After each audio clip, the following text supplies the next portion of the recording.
Hello and welcome to the Buzzerbeater Show, episode 10. My name is David Jones, and today we're going to talk about my top 10 favorite list of NBA players. But before we go to the main segment, I wanted to talk about the big news that just hit the NBA. Nikola Jokic is lost 50 pounds and looks skinny. I don't know if anybody has seen the pictures, but he showed up to like a practice facility, or like I think it was like some sort of tournament, and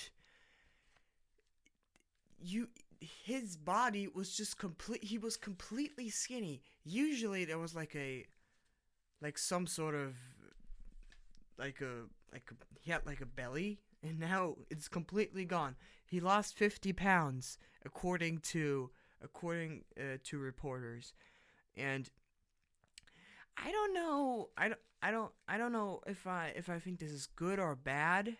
I mean, it could be trouble for the NBA and for other players, but I mean, Nikola Jokic, he dominated with his size, and that was like the main thing that he had over his opponents. And that's why I don't really know if I can call this a win or a loss. I mean, there are definitely other things that I would consider a loss or a win, but we know Nikola Jokic. If you don't know who Nikola Jokic is, he plays for the Denver Nuggets, and he's like a chubby guy. And now he lost like 50 pounds, and everybody's like, in 3 months. A lot of people said like, yeah, he's going to be even fatter or even thicker.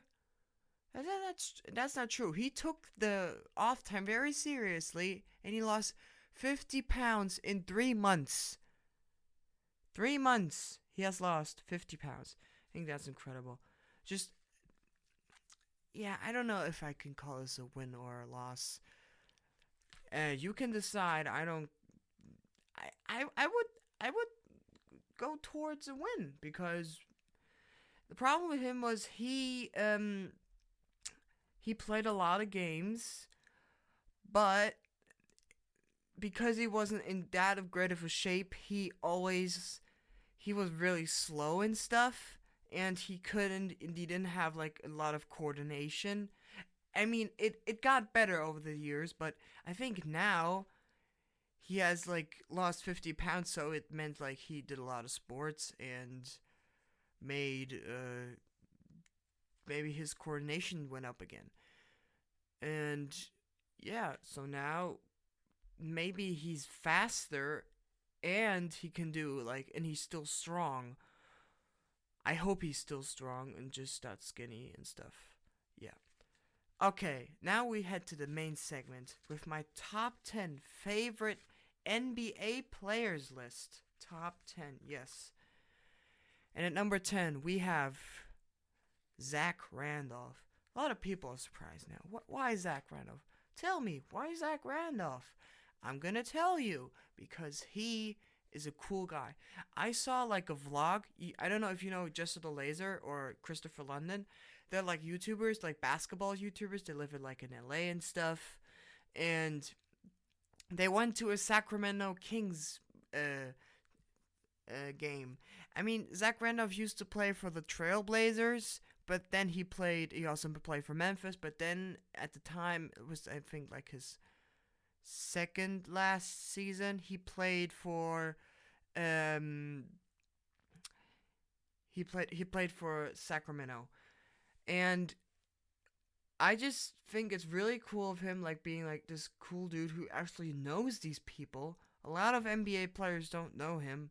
I mean, Giannis knows him, knows the YouTubers, but I'm not really sure if that's like meant seriously, just for marketing issues and stuff. I don't know. I just think Zach Randolph is a super cool dude, and the only problem is his career didn't he had a great career, not gonna lie, but just Yeah, I think there was more potential in it. Number 9, we have Charles Barkley. Really funny guy on TNT. Him and Shaq debating is so funny, and he's basically Mr. Drama himself. If you don't know who Charles Barkley is, he played for the Philadelphia 76ers. He got drafted in the 80s somewhere, and he was known for being a very provocative player and also very dominant. But he would get into a lot of fights with other players, like fist fights. And one time he spit on a girl, and that's just like that's iconic. I know it's like an asshole move, but like I think that's I it's it's not like great. He also said himself he's not a role model, but I just like Charles Barkley. Great defender, great offensive player. He was just a great player, and a lot of people just think nowadays he's just this guy on TNT, especially young fans. Um and yeah, just think he's a funny dude. Only thing I don't like about him, like him just talking trash about today's NBA. That's it. So at number 8 we have the human highlight. No, that wasn't. Wait, was no. Let's say Vinsanity. No, he was the human highlight reel, right? I'm trying to guess which nickname he was. He was the human highlight reel, right? Oh, okay. I'm just gonna call him Vinsanity. Um, he's the greatest dunker ever. Yes. If you saw the 2000 dunk contest, you know what I'm talking about. Vince Carter played with the Toronto Raptors, then he went to the Nets, and that was at the time when he went there, 2005, I think. That was like a snake move in some people's eyes, because he said the year before that, I'm gonna stay. I'm here to stay. My contract is not gonna get renewed and stuff. And yeah, it didn't turn out like that. So, but still, he was entertaining. If you saw the 2000 dunk contest, it's crazy, bro. He did the first time ever. He invented the honey dip. You know, like the honey dip where you put like your entire elbow into the rim. You have to first of all, you have to jump really high. Second of all, it's really painful to do that.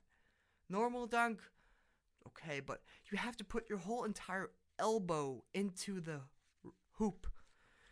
That was the most iconic dunk contest ever.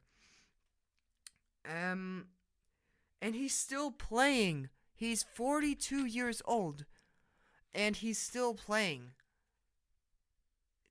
That's just crazy, bro. I think I think he's gonna turn 43 soon. I think he was born 77, something like that.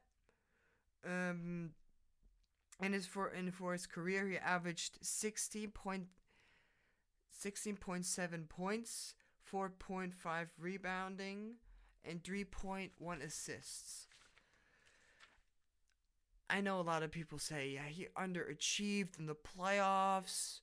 When he played against the 76ers, he missed that shot. I don't really. I know he underachieved, but he was just an entertaining player, and that's what counts. I would have never thought he was like a super like like a superstar. He was a superstar, but he was like not a superstar who could achieve a lot of things. And I think it's just depending on the entertainment. Number 7, we have John Starks. Yes, I like John Starks a lot. He had no respect, wasn't scared of nobody. He wasn't scared of the superstars in the 90s. He wasn't scared of the Bulls. He wasn't scared of the Pistons. He wasn't scared of the Lakers, Suns, Rockets. he was just he did the dunk on Michael Jordan and Horace Grant in the 1993 NBA Eastern Conference, and he's a New York Knick. That's why I like him that lot. And he was a great shooter, and he averaged for his career 12.5 points, 2.5 rebounding, and 3.6 assists in his entire career. I know that sounds like not that impressive, but he was just ruthless, and he just couldn't keep his mouth shut. There's like a picture where he just points his middle finger to the crowd and stuff because they were booing him, and I think something in the 1994 NBA Finals, his shot got blocked, and after that he was never the same. And that's why he got traded again in 1998. Yeah, around that time. And I just like him because he was ruthless. He didn't care, didn't give a fuck, and sorry for yeah. He didn't give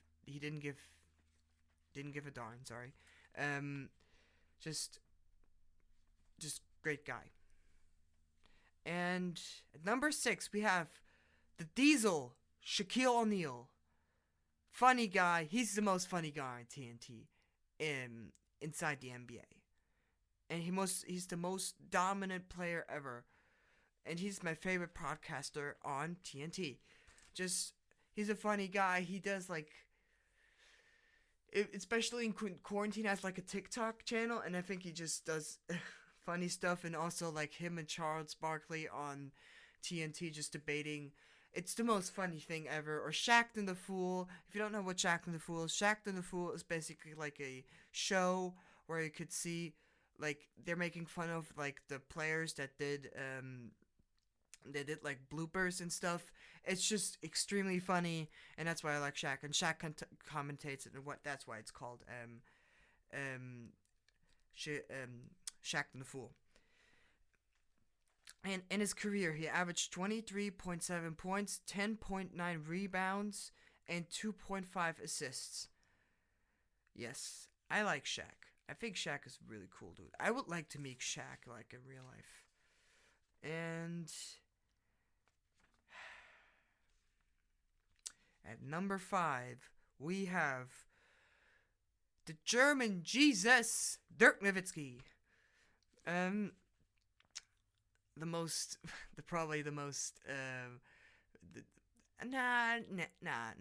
think one of the main reasons I like Dirk Nowitzki because he's German, and I'm German too. If you didn't know about that. By the way, sorry, I have to do some commercial for my channel. If you haven't listened to the last podcast yet, I'm gonna do a podcast on German about audiobooks.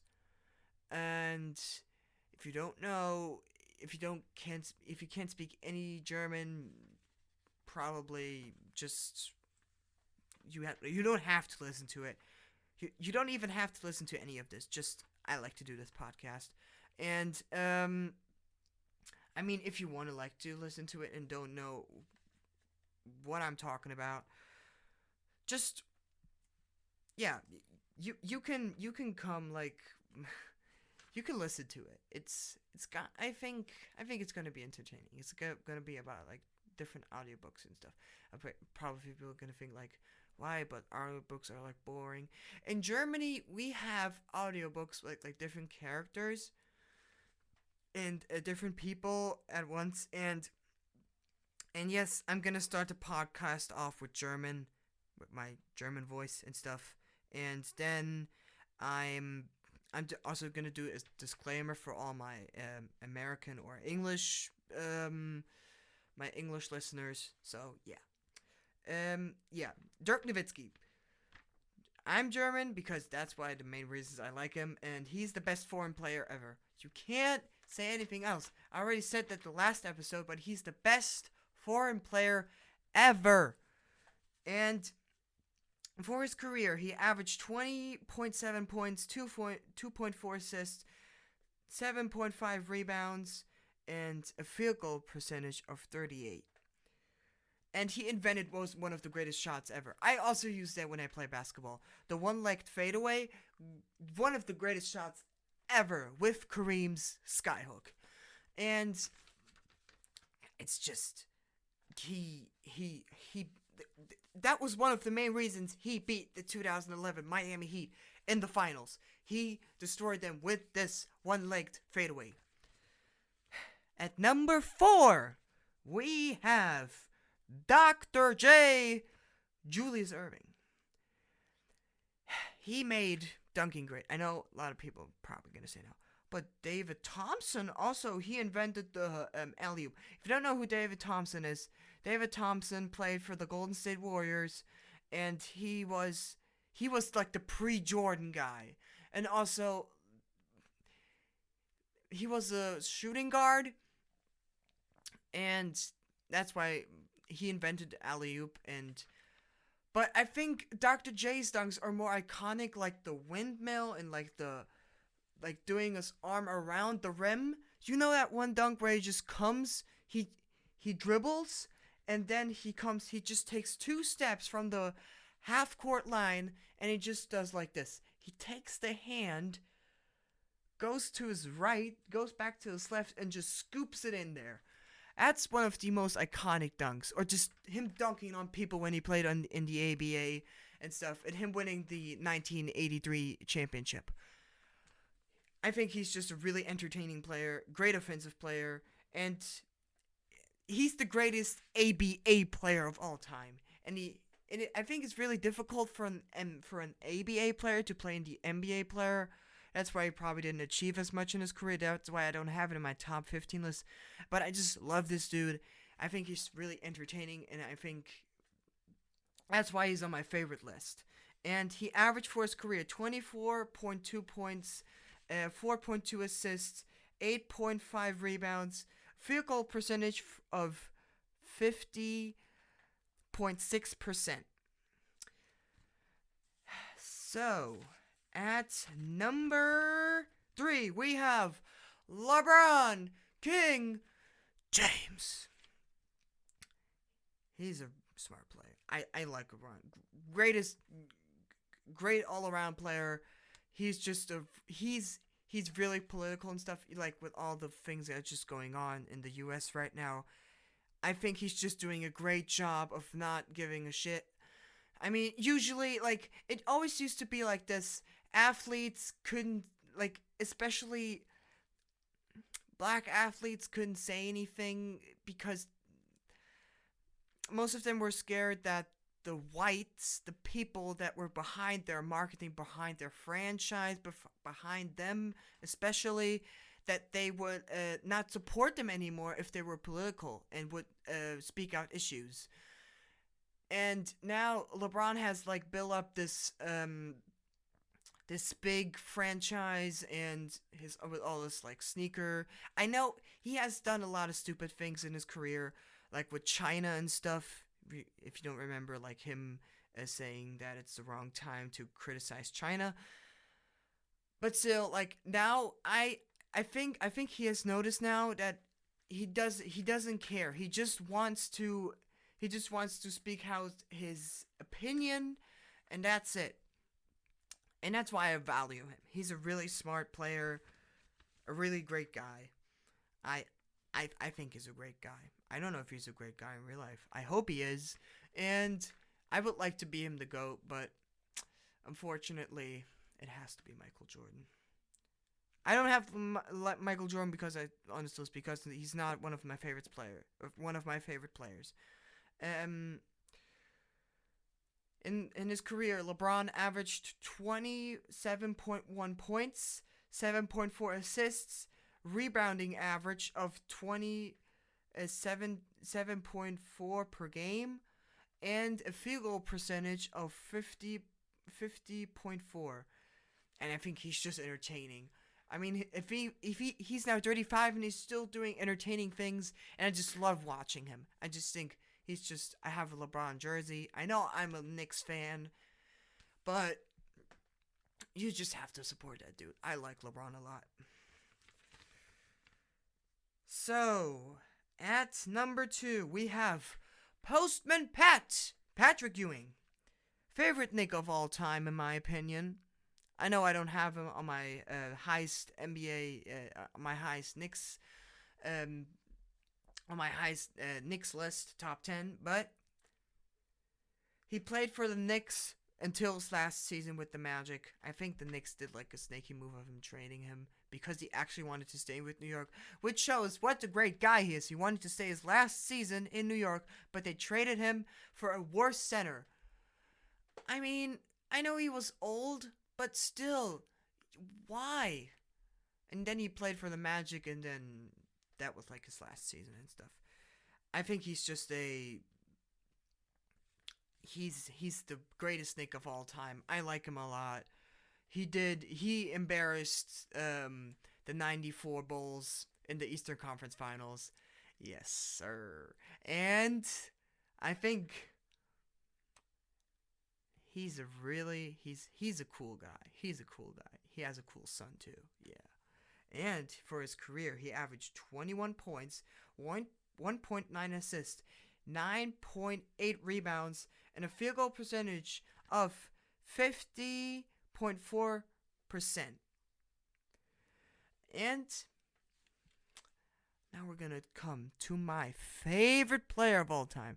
You have to remember, before I say his name, I don't like him really a lot as a person, but I think he's the greatest rebounder of all time. If you don't know who I'm talking about yet, it is the Worm himself, Dennis Rodman. As I said already, I don't like him as a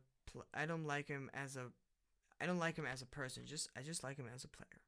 And he played for the Pistons, Spurs, Bulls, and Mavericks. He's the best rebounder of all time. Yes, he is. And that's why I like him. He always hustled. He never gave up. He dominated. He was the only guy who could guard the main stars in the NBA at the time. Karl Malone, Bird, Magic, Jordan, David Robinson. He could guard all of those people, and he never gave up. For his career, he averaged 13.1 rebounds. That's insane. And I just read in a book that in the 1988 season, when he played for the Pistons, they grabbed through the entire career, into the entire season, they grabbed like 30,000 rebounds, and Rodman grabbed 42% of them. That's the highest rate ever. 42 rebounds. He averaged 42 rebounds per game in that season. The only two players who are close of beating that are Wilt and Bill Russell. And that's why I think he's the greatest rebounder of all time. But he hasn't that many points. 7.3 points. I think there's like this one game where he averaged he got like 23 rebounds and like 2 points with the Bulls. But that just shows how unselfish he was and how he just wanted to let the team win. Whew, yes. This was my top 10 favorite NBA list. I'm not sure if I'm going to do the audiobook podcast next week already, or maybe like in a couple weeks. If you want to have the podcast about the audiobooks already next week, just write it down in the comments down below. And don't forget to subscribe and turn on notifications. And if you like this podcast, please leave a like. And till next time.